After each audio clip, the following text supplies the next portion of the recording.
PTSD and the subsequent drug addiction that followed almost killed me many, many times. And the only reason I'm here is because of people like you. And I'll get into that here in a second.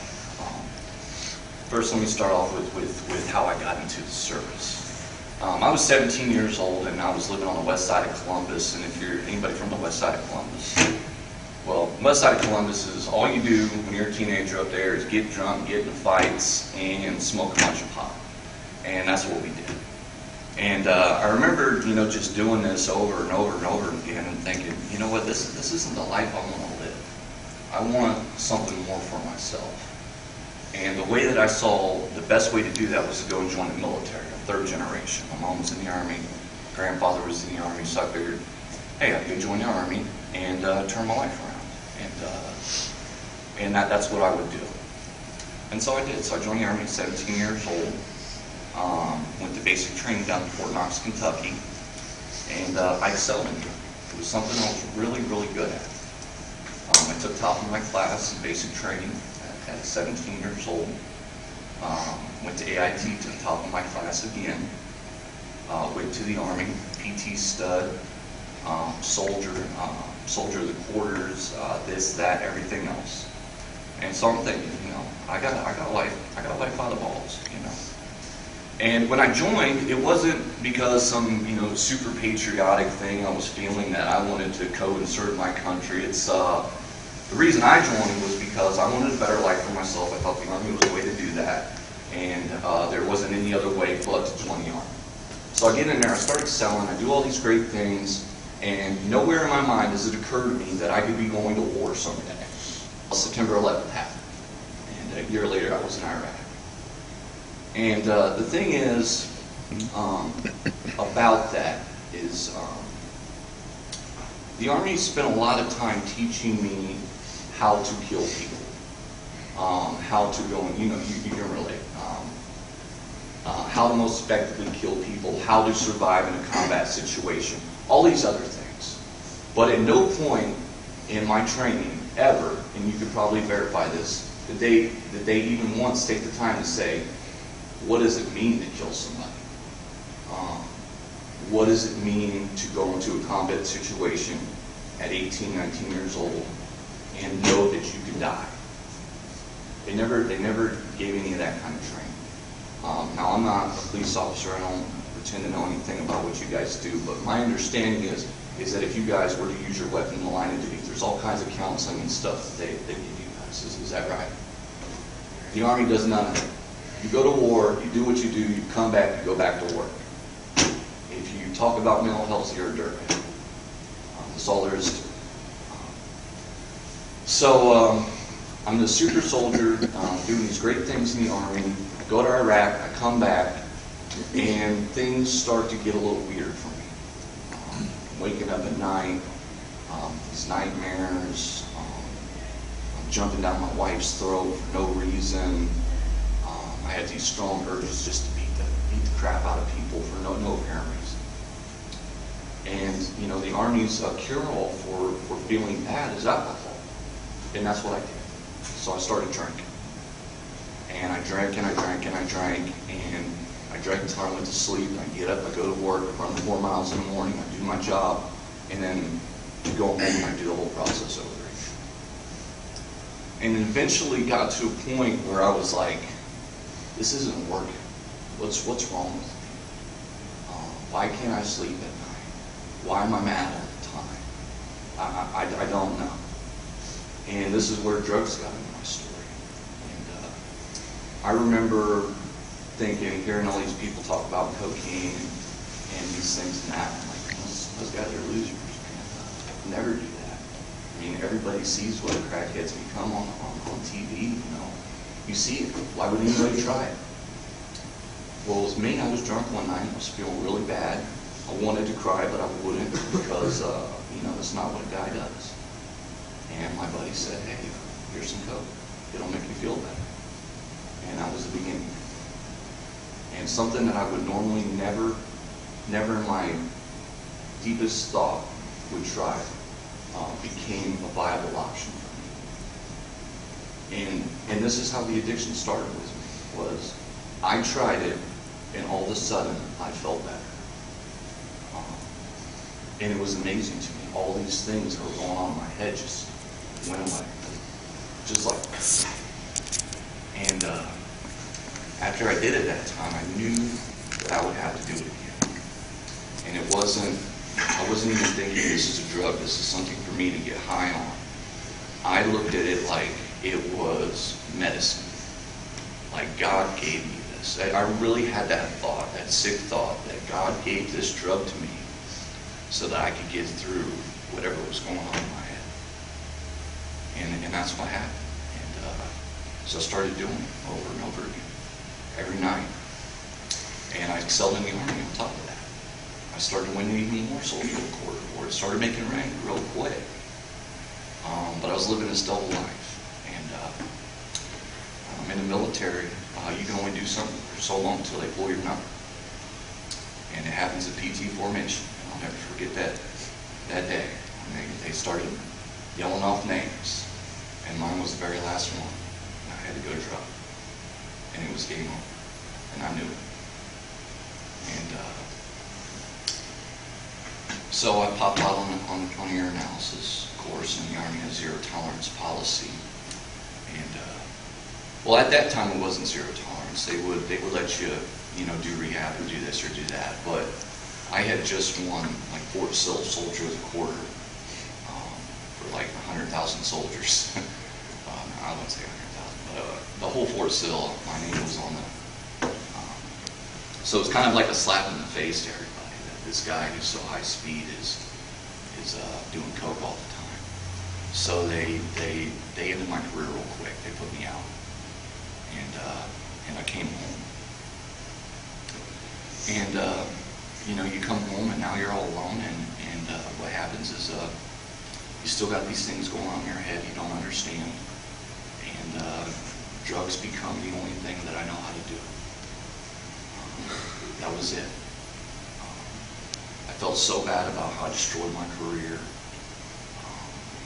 all these things that were going on. I lost my marriage, I lost my career, I lost both cars, I lost my house. And it didn't occur to me that I was addicted to drugs. It just seemed like that was the only thing that made things better.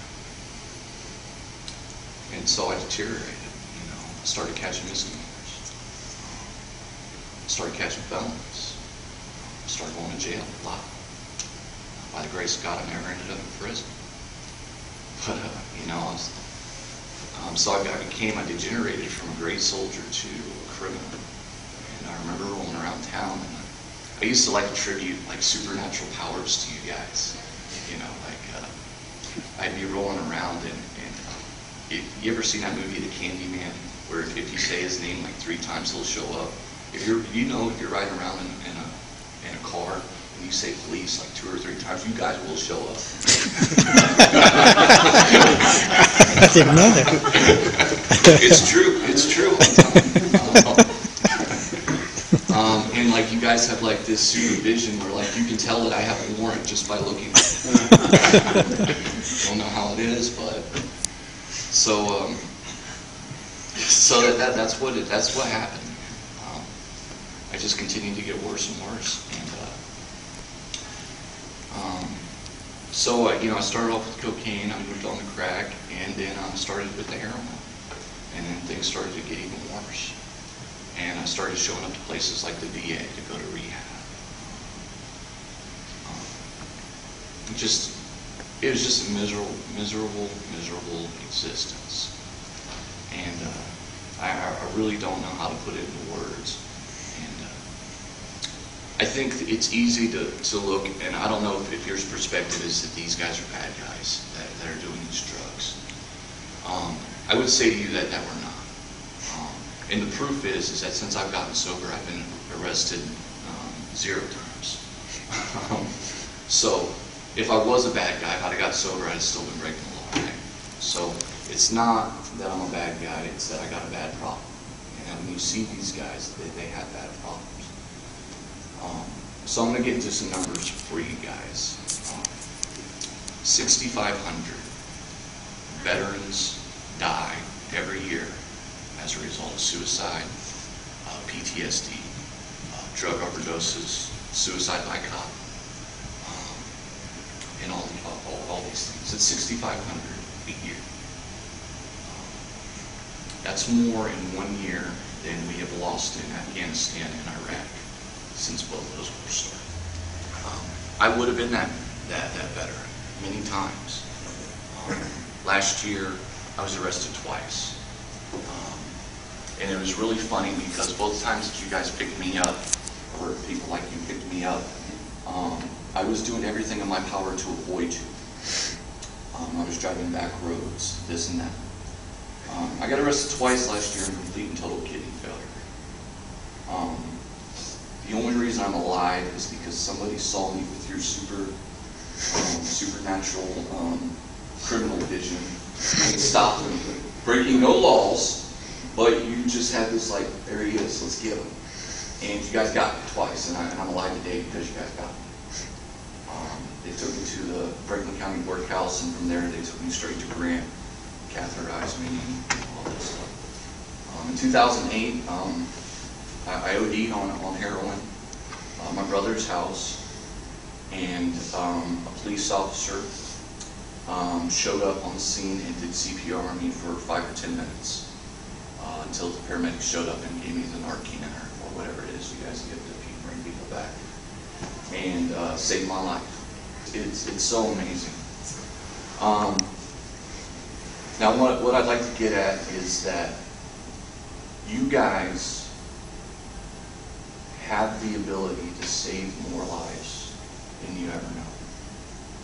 Veterans in crisis, I guarantee you every one of you in this room has arrested somebody who has gone on to die from a heroin overdose or a DUI, drunk driving collision, or suicide. I can almost guarantee that every one of you has arrested somebody who is now dead as a result of their drug use and addiction. I don't have any doubt in my mind. And the reason I say that is because I want you guys to know, and I don't know if you guys already do, that when you see these people, they're in crisis, they're doing real bad. These are people you have an honest chance to help, to save, to give another chance to turn their life around and go and do something better with it. You guys gave it to me. I'm alive because people like you just doing your job caught me this close to death. Today I'm a productive citizen. I'm law-abiding. I drive down the streets, I see you guys, I wave my hand. My girl's like, why are you waving at the police? It's like, I like it. We stop people like you from stealing my shit.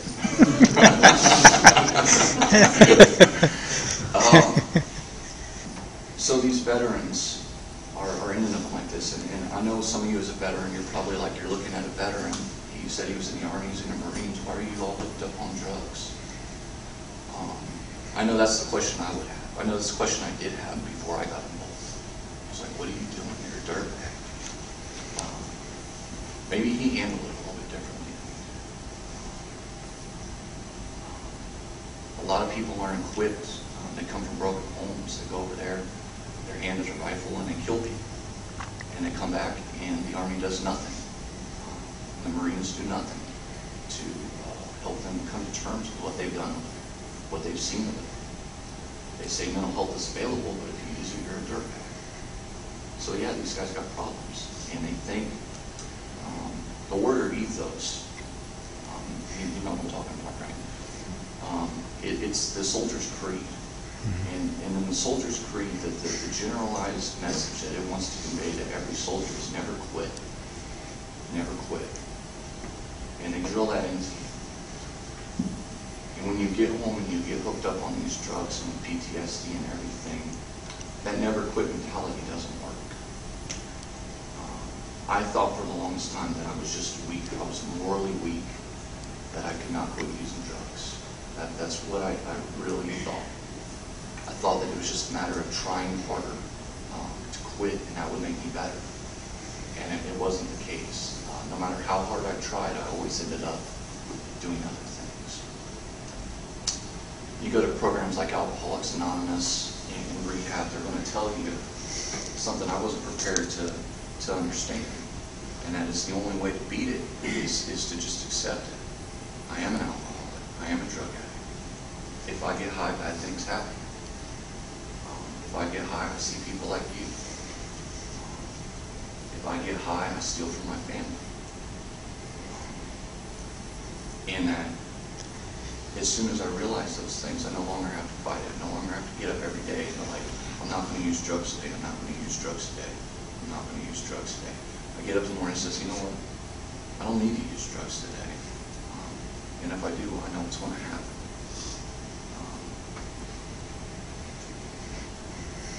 Sometime in the future, when you guys are going to run into a veteran crisis, and you might have PTSD, and my own personal experiences, I've run into police officers that were total hard asses, and those are the guys who really didn't get through to me. But the guys that looked at me and said, hey, you're jacked up right now. I'm just doing my job. I got to take you to jail, and I'm not here to fight with you. Those are the guys that had a lot better outcome with me. They didn't have to fight with me. What they said to me cut through to me, let me know that what I was doing was killing me, and they're just here to help me.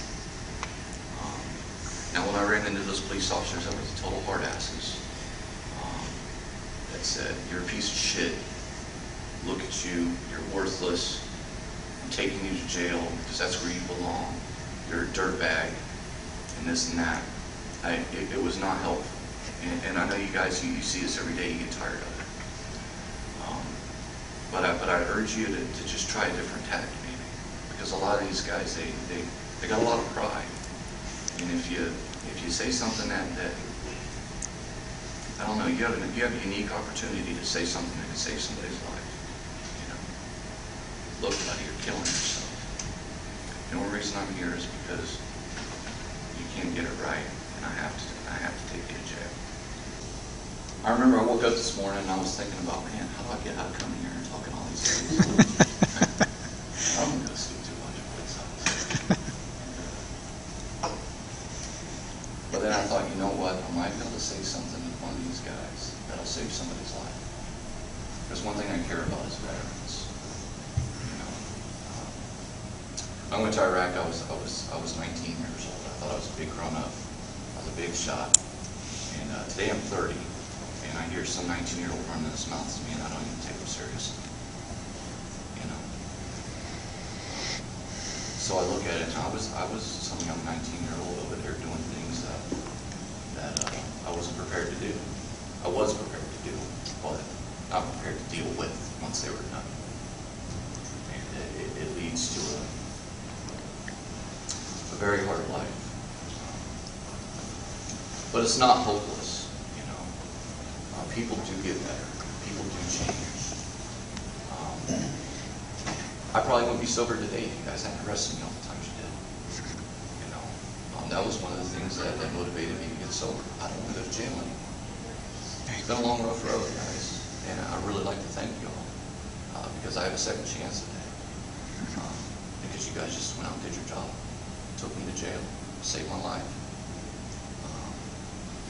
But the main thing that I want you guys to understand, when you run into these veterans who are having these problems, they aren't bad people. They got bad problems. And you might be the thing that saves their life. You really might.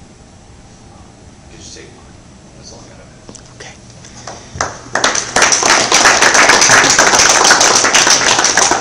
Thank you for your service. We appreciate it.